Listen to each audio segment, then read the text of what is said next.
E se a primeira tentativa de usar uma inteligência artificial como tutora num curso de engenharia acabasse em um desastre, mas um desastre completo? Pois é, essa é a história real de como um fracasso total se transformou numa aula incrível sobre o futuro da educação. Essa foi a taxa de aprovação na primeira experiência de usar um tutor de IA. Não, não tem erro no número. 0%. A pergunta é como isso foi possível e, mais importante ainda, como foi que os professores conseguiram virar esse jogo e transformar o fracasso num sucesso enorme? É o que a gente vai descobrir. A inteligência artificial generativa, ela chegou na educação quase como uma faca de dois gumes. De um lado, tem a promessa de ser um aliado incrível, que personaliza o aprendizado, do outro, o medo de ser uma ameaça gigante para a integridade acadêmica, facilitando o plágio. Esse estudo de caso mergulha bem no meio dessa tensão. O nosso cenário, então, é um curso de engenharia civil na Argentina, numa turma com 23 estudantes. A tarefa era simples: usar o ChatGPT como um tutor para aprender uns tópicos bem complexos. No papel, a ideia parecia perfeita. Na prática, bom, foi o que levou àquela taxa de aprovação de 0%.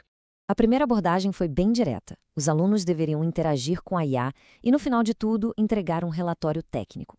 A avaliação estava focada quase que 100% nesse produto final, no documento entregue. E foi aí, exatamente aí, que o problema começou. E aqui os dados pintam um quadro bem claro do desastre. Pensa só 4% dos alunos entregaram o histórico do chat, ou seja, esconderam o processo.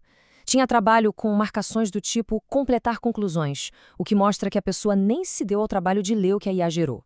Pior, 65% dos trabalhos eram muito, mas muito parecidos, e alguns com plágio direto, mais de 80% de similaridade. E a parte prática, os cálculos de engenharia, quase ninguém fez. O resultado, claro, foi inevitável: nota média baixíssima e ninguém aprovado. Então, o ponto crucial foi esse, sabe? A própria estrutura da avaliação incentivou a galera a buscar o atalho mais rápido, e não o caminho do aprendizado. Eles usaram a IA para gerar uma vitrine bonita, um relatório bem formatado, mas que não tinha a profundidade e o raciocínio que deveriam estar ali por trás, ocos por dentro. Diante de um fracasso desses, a reação mais fácil seria proibir o uso da IA. Mas, em vez disso, o professor fez algo muito mais inteligente. Ele redesenhou a atividade inteira. O objetivo agora era fazer o processo de aprendizagem ficar visível, auditável e, falando a verdade, impossível de ser ignorado. A nova estratégia foi cirúrgica. Primeiro, a entrega do chat completo virou obrigatória. Se não entregasse, já era, nota 0. Segundo, um tempo mínimo de 2 horas de interação para garantir o engajamento. Terceiro, todo mundo precisava resolver o mesmo exercício prático, o que permitia a comparação. E, por fim, umas perguntas que exigiam reflexão própria, que a IA não conseguiria responder sozinha. Basicamente, foi como criar uma colheira metodológica para guiar o aprendizado. A mudança foi fundamental. A avaliação deixou de olhar só para o relatório final para exigir um processo transparente. A evidência do trabalho, que antes era opcional, se tornou obrigatória. O que antes era um atalho para entregar logo, agora era um caminho bem estruturado para o aprendizado, de verdade. Com as novas regras em campo, a mesma turma de estudantes fez a segunda parte da atividade. E os resultados? Bom, foram uma virada de chave completa. Isso demonstrou que a abordagem pedagógica é muito mais importante do que a ferramenta em si. E aqui está a grande virada. A nova nota mediana, de 0, saltou para 88 em 100. Uma diferença impressionante. E essa mudança toda não veio de uma tecnologia nova, mas de um desenho pedagógico inteligente que alinhou os incentivos com o que realmente importa: aprender. Este gráfico aqui resume a história perfeitamente. Na fase 1, 0 aprovações. Na fase 2, com a mesmíssima ferramenta, mas com regras diferentes, a taxa de aprovação foi para quase 67%. A tarefa não ficou mais fácil. O caminho para o sucesso é que agora exigia aprendizado de verdade.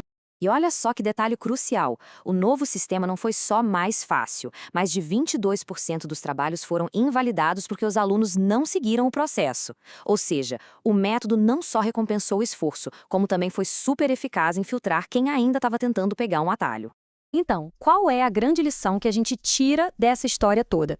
É que a responsabilidade de fazer a IA funcionar na educação não é da tecnologia, mas sim do educador. É tudo sobre criar a arquitetura, a estrutura certa para o aprendizado. O conceito-chave por trás desse sucesso todo foi a criação das zonas pessoais auditáveis. É como aquela história de mostre os seus cálculos na matemática. São partes da tarefa, como os cálculos ou as justificativas, em que a IA até pode ajudar na pesquisa, mas a contribuição original e o raciocínio do estudante são indispensáveis. E o mais importante, verificáveis. É aí que a avaliação de verdade acontece. E essa frase aqui resume tudo perfeitamente. Não se trata de uma caça às bruxas contra a inteligência artificial.